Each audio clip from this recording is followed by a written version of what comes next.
రాష్ట్రంలో కార్మికులకు కనీస వేతన సవరణ చేయాలని, అకాల వర్షాలతో తడిసిన ధాన్యాన్ని ప్రభుత్వం కొనుగోలు చేయాలని, కేంద్ర ప్రభుత్వం ఆపరేషన్ కాగార్ను ఆపివేసి మావోయిస్టులతో చర్చలు జరపాలని సిపిఎం కేంద్ర కమిటీ సభ్యులు ఎస్ వీరయ్య డిమాండ్ చేశారు. గోదావరికని శ్రామిక భవన్లో శనివారం జరిగిన సిపిఎం పార్టీ జిల్లా కమిటీ సమావేశంలో ఆయన ముఖ్య అతిథిగా పాల్గొని మాట్లాడుతూ, రాష్ట్రంలో కార్మికులకు కనీస వేతనాల సవరణ ఇప్పటి వరకు జరగలేదని, స్వరాష్ట్రంలో కేసీఆర్ ముఖ్యమంత్రిగా 18,000గా కనీస వేతనాలు జీవో తీసుకువచ్చినా అది అమలు కాలేదని అన్నారు. రాష్ట్ర ప్రభుత్వం చొరవ తీసుకుని 73 షెడ్యూల్స్ లోని పరిశ్రమలను కనీస వేతన సవరణ జరపాలని డిమాండ్ చేశారు. అలాగే అకాల వర్షాల కారణంగా రైతులు పండించిన ధాన్యం తడవడం జరిగిందని, తడిసిన ధాన్యాన్ని ప్రభుత్వం కొనుగోలు చేయాలని డిమాండ్ చేశారు. ప్రభుత్వం రైతు రుణ ప్రణాళిక, వ్యవసాయ ప్రణాళిక ఇప్పటి వరకు రూపొందించలేదని, వెంటనే రూపొందించి వ్యవసాయం సాఫీగా సాగేలా తోడ్పడాలని కోరారు. కేంద్ర ప్రభుత్వం అడవులను నాశనం చేస్తూ ఆదివాసుల జీవనాన్ని, బతుకులపై ప్రభావం చూపుతూ మావోయిస్టుల మారణ హోమానికి కారణమవుతున్న ఆపరేషన్ కాగార్ను ఆపివేసి మావోయిస్టులతో చర్చలు జరపాలని డిమాండ్ చేశారు.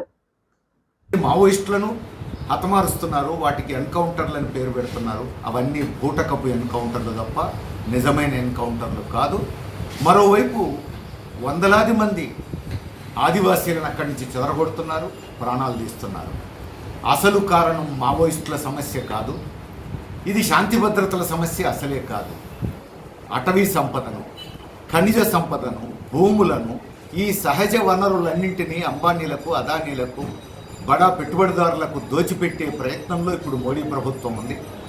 రేపు అటవీ ప్రాంతంలో వనరులను ఈ అంబానీలకు, అదానీలకు అప్పజెప్పినప్పుడు ఆదివాసీలు అడ్డం అవుతారు వాళ్ళు.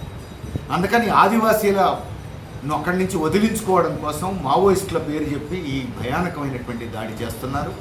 తక్షణం కాల్పులు ఆపాలి, గాలింపులు ఆపాలి, మావోయిస్టులతో చర్చలు జరపడం ద్వారా సమస్యను పరిష్కరించే ప్రయత్నం చేయాలని డిమాండ్ చేస్తున్నాం. ఇప్పటి వరకు జరిగినటువంటి దాడుల మీద వారు ఎన్కౌంటర్లు అంటున్నారు, కాదు బూటకపు ఎన్కౌంటర్లు అనే వార్తలు వస్తున్నాయి. సుప్రీంకోర్టు న్యాయమూర్తితో న్యాయ విచారణ జరిపించి వాస్తవాలను తేల్చాలని డిమాండ్ చేస్తున్నాం. పెహల్గాం విషయంలో కేంద్ర ప్రభుత్వం తక్షణమే తగిన ఆధారాలు సేకరించి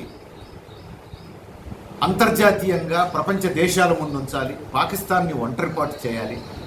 అట్లనే కాశ్మీర్లో ఉగ్రవాద స్థావరాలకు అవకాశం లేకుండా తగు చర్యలు తీసుకోవాలి. కాశ్మీర్కు రాష్ట్రపు హోదా ఇచ్చి ప్రజలను ప్రజాస్వామ్య ప్రక్రియలో భాగస్వాములను చేసి ప్రజలను ఇన్వాల్వ్ చేయడం ద్వారా, కాశ్మీర్ ప్రజలను విశ్వాసంలోకి తీసుకోవడం ద్వారా ఉగ్రవాద నిర్మూలనకు తగిన చర్యలు తీసుకోవాలని సిపిఎం డిమాండ్ చేస్తుంది. ఈ సమావేశంలో సిపిఎం జిల్లా కార్యదర్శి వైయాకయ్య, ముత్యంరావు, మహేశ్వరి, భిక్షపతి, బూడిద గణేష్, ఎన్ శంకర్, జ్యోతి, సారయ్య, రవీందర్, అశోక్ తదితరులు పాల్గొన్నారు.